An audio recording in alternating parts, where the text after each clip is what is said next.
Bonjour, cher frère, cher Gouin. L'histoire dont tu parles, Jésus aurait fait venir les âmes d'Élie et de je ne sais qui, c'est raconté dans la Bible, et ses disciples les auraient vus.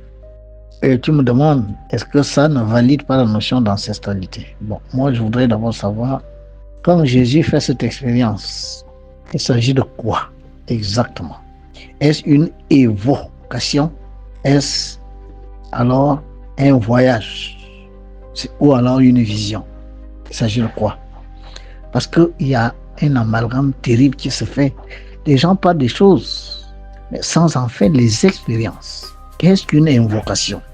Élie, sa dernière incarnation, il s'appelait Élie. Au moment où Jésus fait cette évocation, parlons de l'évocation, c'est-à-dire faire venir une âme d'une sphère qui n'est pas physique, jusqu'à ce que cette âme se fasse voir, c'est-à-dire a pris un corps physique, parce que pour voir une âme, c'est que cette âme a forcément une apparence physique, sinon vous ne la verrez pas. Je vous ai pris l'exemple des entités qui sont capables de se faire voir. Maman Héros qui est là, elle est capable de se faire voir. C'est elle-même qui a ce pouvoir de se rendre visible. Ça là, ça ne dépend pas de vous, ça dépend d'elle. Et pour le faire, elle a besoin de le faire avec des esprits très élevés, parce que vos vibrations sont capables de voir son aspect physique. Sinon, ça peut se terminer par des accidents. C'est ce qui se faisait dans le temps. Le démon se densifiait devant vous, sans votre volonté. Et des gens faisaient des rituels. Soit disant, on veut avoir de l'argent, on lui montre un rituel qui fait densifier un démon. Et quand le démon prend un corps physique, la vision de ce démon, la personne, sort des gonds, il devient fou, etc.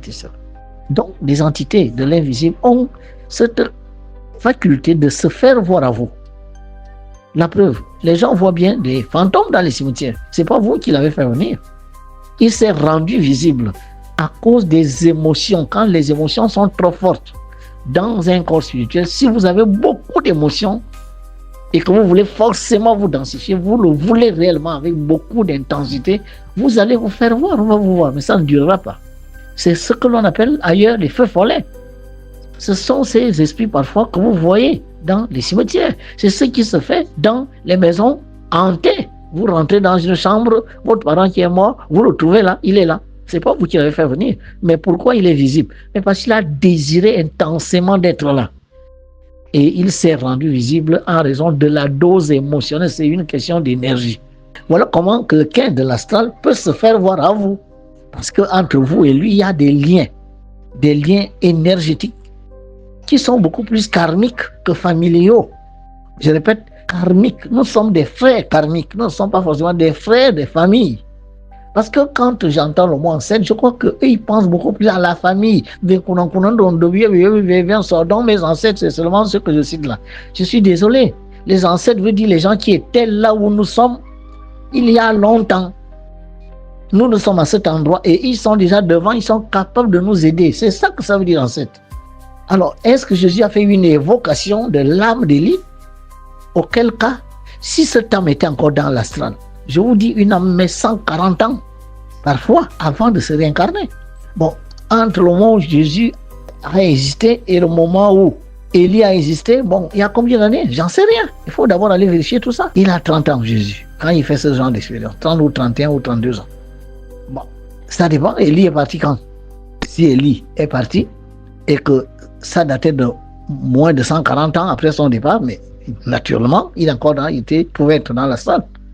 Et là, on parle d'une évocation puisqu'il a pratiqué un rituel. La Bible ne parle jamais des rituels. Ça ne sont pas des choses qui se font comme les gens le pensent.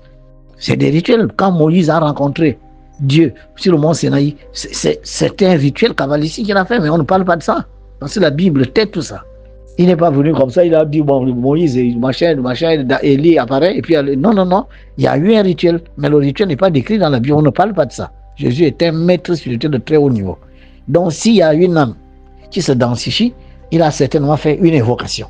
À défaut de ça, pour une raison ou une autre, Élie a voulu forcément le rencontrer, par rapport, par exemple, à sa mission, ou bien par rapport à leur lien karmique. Je parle de lien karmique. Parce que Joseph est d'abord un humain, avant de devenir le Christ. cet humain s'est incarné beaucoup de fois, je préfère vous le dire.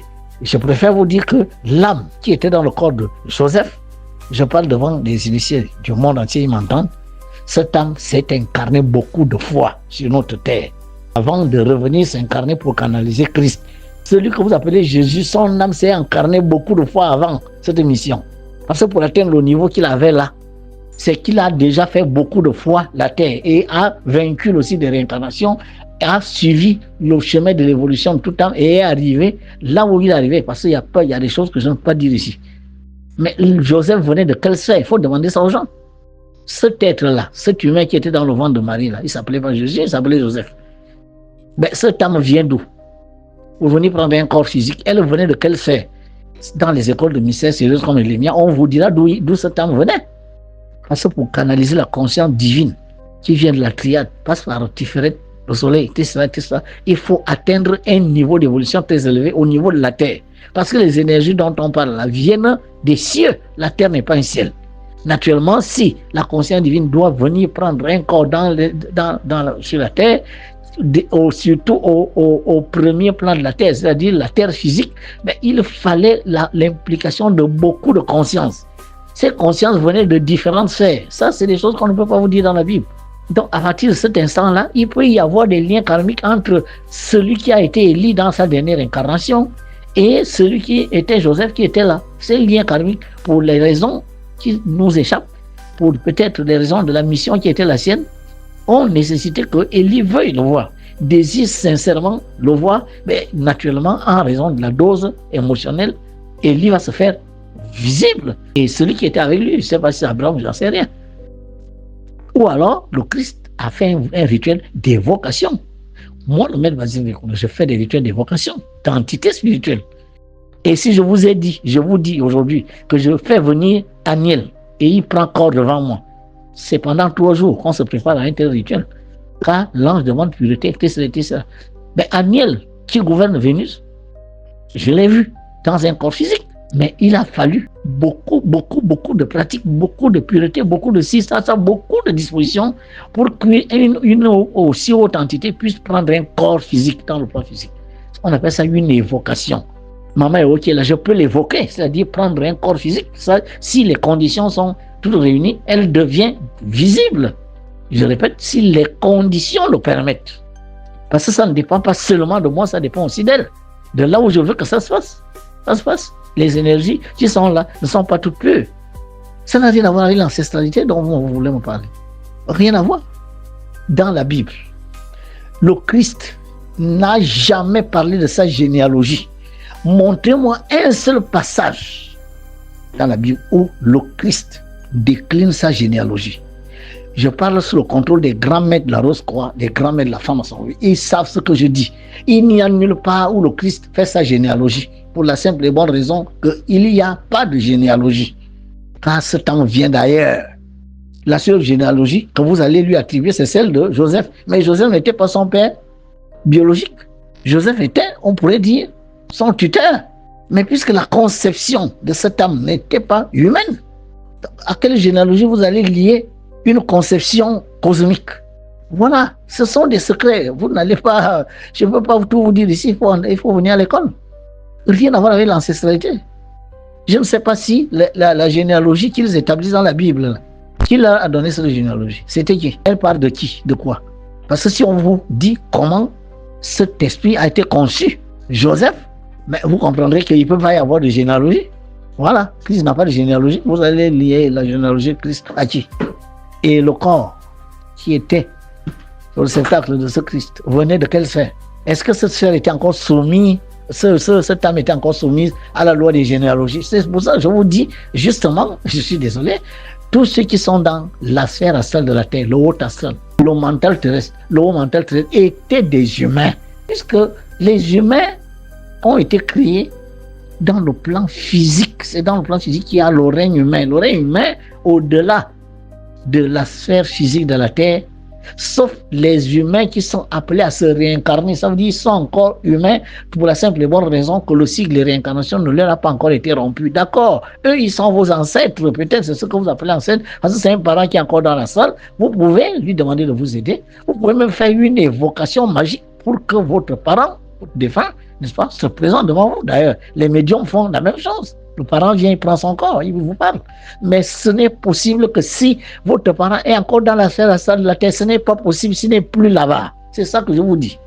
Ce n'est plus possible parce qu'une âme n'est pas là à attendre ce qu'il a laissé dans le plan physique. Il n'est pas là. Mais je vous dis, tout évolue. Même Raphaël qui est là-haut, il y a 2 milliards d'années, ce n'est pas l'âme qui est là en ce moment, qui gère le soleil, qui nous éclaire là, qui était toujours là. Tout évolue. Personne n'est statique à attendre les autres. Ça n'existe pas. Ancêtre veut dire, ils étaient là où nous sommes il y a longtemps. Et c'est comme si un élève de 3e parle de celui qui est déjà à l'université en Master 2, comme ancêtre. Ancêtre par rapport au niveau de connaissance. Ils étaient là. Celui qui a le Master 2 était en 3e quand même. Il est passé quand même par la classe de 3e, il est passé par la classe de seconde. Mais on n'a pas besoin d'aller demander son aide. On peut peut-être demander l'aide de celui qui a eu le bac là. Il vient d'avoir le bac, il est encore là, peut-être l'école n'a pas encore commencé, il dit bon écoute, tu n'es pas encore à l'université là-bas, viens m'aider ici. D'accord. Mais quelqu'un qui est déjà le master 2, vous imaginez le nombre de collègues qu'il a eu quand il était en première année, 2e année, 3e année, 4e année, mais il a déjà des relations tellement, je ne sais pas, enfin, il va commencer à s'occuper de vous, mais il s'est incarné 60 fois. Je ne sais pas, il est l'ancêtre de qui? Donc par rapport à ce que tu poses comme problème, je dis, la Bible ne vous dit pas tout. La raison pour laquelle Jésus a fait voir Élie à ses disciples, ces raisons peuvent être karmiques, ces raisons peuvent être en relation avec sa mission. Mais il faut d'abord savoir, est-ce que c'était une évocation, est-ce que c'était une vision? La vision, ça veut dire que c'est Élie qui a voulu entrer en contact avec Yeshua le Christ. Et il a eu tellement d'émotions que cette émotion s'est traduite par le fait qu'il devienne visible. Ça se passe, ça peut se passer. Maintenant, ça peut être aussi que c'est le Christ qui a fait une évocation d'une âme qui était encore dans la sphère astrale de la terre. Que ce soit dans le bas astral, le moyen astral ou le haut astral, si cette âme est encore dans le haut astral, c'est-à-dire qu'elle vient de voir son cycle de réincarnation couvé, ben, naturellement, un esprit de niveau de Christ peut très bien l'amener à se densifier parce que là, c'est pour une mission. Je vous ai dit que ce sont des âmes qui peuvent venir prendre des corps physiques ou devenir visibles parce qu'ils ont des missions. On peut les avoir en vision.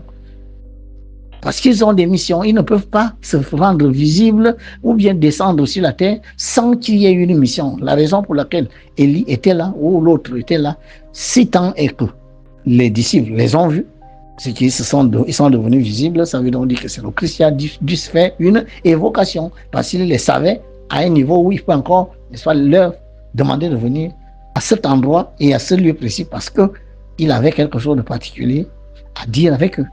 À défaut de ça, ce sont ces âmes-là, pour des raisons purement karmiques, qui ont voulu vraiment entrer en contact avec lui. Alors ce désir intense a fait qu'elles deviennent visibles. On parle de vision. La Bible ne peut pas vous dire si c'était une vision, si c'était une évocation, si c'était que c'est le Christ qui s'est projeté dans la salle de la terre, est allé rencontrer ces êtres-là, et que les disciples ont fait la même projection que lui. 2 ou 3 ou 4, 5, 6 personnes peuvent décider de sortir au même moment et se retrouver dans la salle de la terre. Ça se fait. Qui vous dit que cette scène a eu lieu sur le plan physique? Rien ne vous le dit. Les disciples de Jésus, ce n'étaient pas n'importe qui, c'était des initiés. Voilà, mon fils. Si ma réponse peut quand même, n'est-ce pas, éclairer ta lanterne. Merci.